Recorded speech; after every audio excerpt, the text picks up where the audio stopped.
काजी इब्ने अबी लैला की अदालत में एक बार एक मुकदमा आया। एक फुफ्फी और भतीजी एक मसला लेकर आपके पास आई। दोनों का आपस में झगड़ा था। काजी साहब ने पूछा, जी क्या मसला है? भतीजी ने पूरी रुदात सुनाई। भतीजी कहने लगी, हजरत के रिश्ते में मेरी फुफ्फी लगती है, मेरे वालिदैन बचपन में ही फौत हो गए, इन्होंने मुझे पाला पोसा बड़ा किया, इनको मैं हमेशा अपनी मां कहती हूं। काजी साहब ने कहा, ठीक है। भतीजी कहने लगी, हजरत जब मैं जवान हुई तो मेरे चचा के बेटे का रिश्ता आया मेरे लिए, तो इन्होंने मेरी शादी मेरे चचा के बेटे मेरे कजन के साथ कर दी। मैं बहुत अच्छी जिंदगी गुजार रही थी, हम खुशहाल थे, दौलत भी थी, खाना पीना एवरीथिंग ओके था। एक दिन ऐसा हुआ कि मेरी फूफी और मेरा किसी बात पर आपस में झगड़ा हो गया। तो मेरी फूफी ने मुझसे इंतकाम लेने के बारे में सोचा। मेरी फूफी मेरे शोहर के पास गई और उसको कहा कि मैं अपनी बेटी यानी अपनी सगी बेटी का निकाह तुम्हारे साथ करना चाहती हूं, तुम मेरी बेटी से शादी करोगे? मेरे शोहर ने कहा, ठीक है भाई, मैं कर लूंगा, कोई मसला नहीं। फूफी कहने लगी कि एक शर्त पर मैं अपनी बेटी का निकाह तुम्हारे साथ करूंगी कि ये जो तुम्हारी पहली बीवी है ना, भतीजी मेरी, इसका इख्तियार तुम मेरे हवाले करोगे, वकालत दोगे, मुझे मुख्तारनामा दोगे, जिसको यह अदालती जुबान में पावर ऑफ अटॉर्नी कहते हैं। मैं चाहूं इसको तुम्हारी बीवी रहने दो, मैं चाहूं इसको तलाक दे दूं। उसने कहा, ठीक है, मैं इसका मामला तुम्हारे सुपुर्द करता हूं। और मेरी फूफी ने अपनी बेटी का निकाह मेरे शोहर से कर दिया और उसके बिहाफ पे उसकी वकालत को इस्तेमाल करते हुए मुझे तलाक दे दी। काजी साहब कहने लगे, फिर क्या हुआ? अब तकदीर का उल्टा चक्कर चला। वो अरबी का एक मुहावरा है, मन हफर खुफरतन लिअखीही वक़अ फीहा, जो कोई अपने भाई के लिए गड़ा खोदता है ना, उसके अंदर खुद जरूर गिरता है। अब तकदीर का उल्टा फेर कैसे फिरा, वो सुने। भतीजी कहती है, हजरत ये फूफी का जो शोहर था वो सफर पर गया हुआ था, वो वापस आया, वो शायर था, हुस्न प्रस्त था। मैं उसके पास गई और मैंने कहा कि आप मेरे साथ शादी नहीं करते।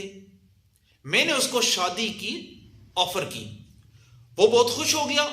बूढ़ी उम्र में जवान लड़की, बहुत खुश हुआ और उसने मेरा रिश्ता कबूल कर लिया।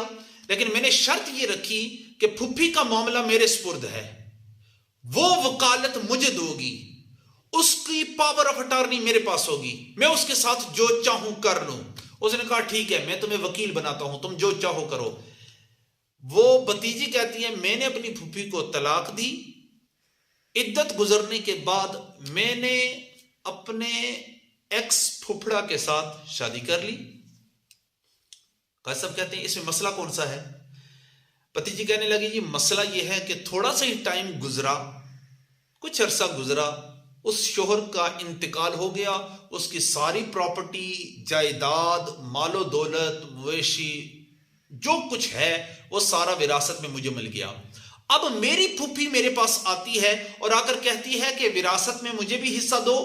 मैं कहती हूं कि जब उस शोहर ने अपनी जिंदगी में तुम्हें तलाक दे दी तो तुम्हारा तो हिस्सा ही नहीं बनता, शरीय तौर पर हिस्सा ही नहीं बनता तुम्हारा, तुम्हें मैं कहां से दूं?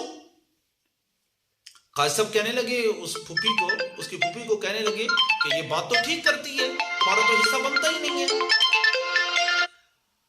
अच्छा, फूफी कहने लगी, हजरत जो अगला मामला हुआ वो इससे भी ज्यादा भयानक और ज्यादा खतरनाक था। आपने फरमाया, वो क्या? फूफी कहने लगी कि मैं एक दिन जिरगा लेकर अपनी बेटी को और अपने दामाद को, यानी इस औरत के पहले हस्बैंड को लेकर इसके पास गई ताकि वो मेरी सिफारिश करे और ये विरासत में मुझे हिस्सा दे दे। कहते हैं कि जब हम तीनों बंदे इसके सामने जाकर बैठे तो इसने अपने पहले शोहर से कहा, तुम मेरे साथ शादी नहीं कर लेते? मर्द अपनी पहली मोहब्बत कभी नहीं भूलता। उस मर्द ने कहा कि जी मैं कर लूंगा शादी तुम्हारे साथ। इस लड़की ने कहा कि इस शर्त पर कि अपनी वो जो बीवी है उसकी वकालत तुम मेरे सुपुर्द करोगे पावर ऑफ अटॉर्नी मेरे पास होगी, उसके साथ मैं जो चाहूं करूं। उसने कहा ठीक है। इस लड़की ने वकालत का इस्तेमाल करते हुए मेरी बेटी को तलाक दे दी और खुद उस शोहर के साथ शादी कर ली।